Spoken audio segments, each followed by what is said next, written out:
in the courtroom was thick, not with heat, but with the cold, dense pressure of a million shattered trusts. It began, as all great betrayals do, with a single, small decision. For Elias Vance, that decision was accepting the corner office on the 56th floor of Omni Synergy Tower, a place where the sunlight was filtered and the truth was strictly optional.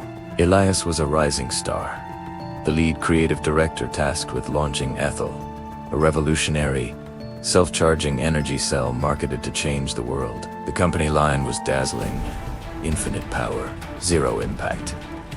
The marketing was a masterpiece of clean lines and emotional resonancy, promise of a greener future. But behind the reinforced glass, Elias knew the truth. The Ethel unit was a dangerous, volatile failure. It charged for a single hour before collapsing, sometimes violently. His first week, he held the internal engineering report in his trembling hands, a 300-page condemnation titled Catastrophic Instability. The CEO, Marcus Dornay, a man whose smile could sell sand to the Sahara, simply glanced at the report, pushed it back across the highly polished mahogany, and said, his voice quiet but absolute, "Elias, we sell the dream first. The engineering team will fix the product later. Your job is to make the world believe. The launch is in 6 weeks." Elias remembers the pause of silence so heavy it felt like a physical weight settling on his chest. It was the moment he could have walked away, the moment he could have honored the oath he'd sworn to himself, the one about truth and integrity. But he saw the $2 million bonus, the stock options, the sheer, intoxicating power of the campaign he was asked to lead. He swallowed, the movement visible in his throat, and he pushed the report into his desk drawer. The lie began there, a slow, meticulous build of false hope and cinematic deception. The next months were a blur of high-pressure shoots, perfectly edited visuals of the Ethel powering clean cities, impossibly serene families, and endless, stable energy readings, all manufactured in post-production. The tension was constant, a low, electric hum under his skin. He watched his team, young, bright-eyed idealists, execute his vision, believing they were selling the future. Elias would catch his own reflection in the vast, tinted windows, a man wearing an expensive suit, slowly becoming a ghost. He started keeping 2 sets of books in his mind, the external narrative of boundless success and the internal inventory of guilt. The moral pressure manifested physically. His hands began to shake, almost imperceptibly, whenever he signed off on a final ad cut.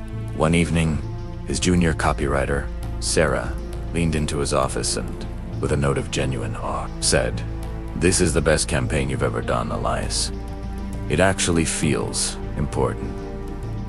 Elias could only nod, his jaw clenched, unable to look her in the eye. He knew he was an important critical component in a colossal mechanism of fraud. The real turning point came 9 months after the launch.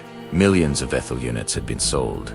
The stock price was astronomical, and Marcus Thorne was on the cover of every business magazine. But the units were failing everywhere, sometimes causing fires. The internal incident reports were now arriving daily. Elias received a panicked, encrypted message from an old engineering colleague, Dr. Alan Reed. "Elias, the containment shell integrity is degrading. They're knowingly withholding the recall. People are going to be hurt. You sign the initial ad, copy your fingerprints are on the lie." Alan included a compressed file, a time-stamped log of all communications showing Thorne's active suppression of the data. Elias sat alone in his office, the night lights of the city cold and indifferent below him. He stared at the screen. He could delete the email. He could bury the evidence, as he had buried the initial report. He was insulated by layers of corporate complexity, but the weight of the lie had become unbearable. He thought of Sarah, of the customers, of the families who had invested their trust and money. He opened his desk drawer, pulled out the original 300-page report, and placed it next to Alan's data file.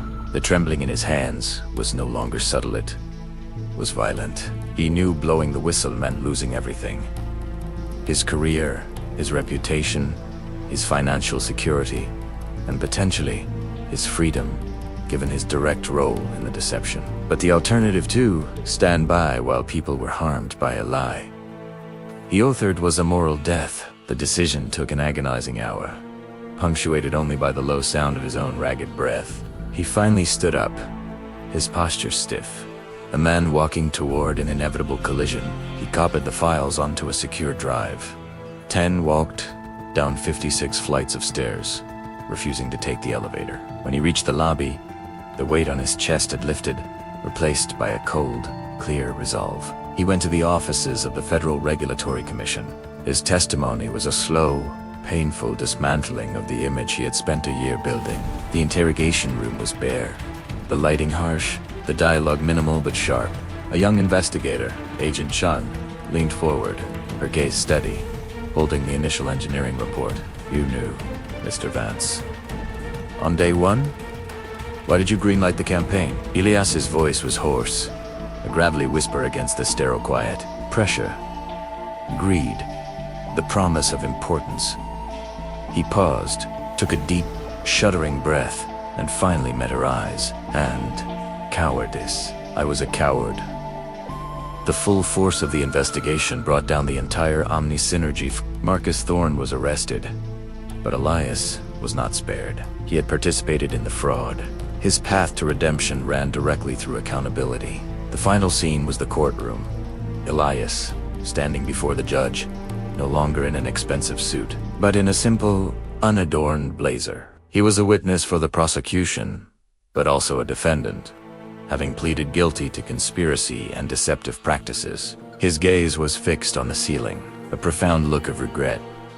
Etched onto his face the look of a man who finally saw the true, horrific cost of a comfortable lie. He had achieved justice for the victims, but he had purchased it with the wreckage of his own life. The lesson was etched in the lines around his eyes. The architecture of a lie is built on the willingness of people like Elias to place personal gain above moral truth. Sometimes, one wrong choice can destroy a lifetime. Learn from their story. Choose kindness. Choose life. This was just the beginning. The most mysterious and shocking crime stories are still ahead. Subscribe to Crime Flow Narratives and be among the first to uncover what comes next.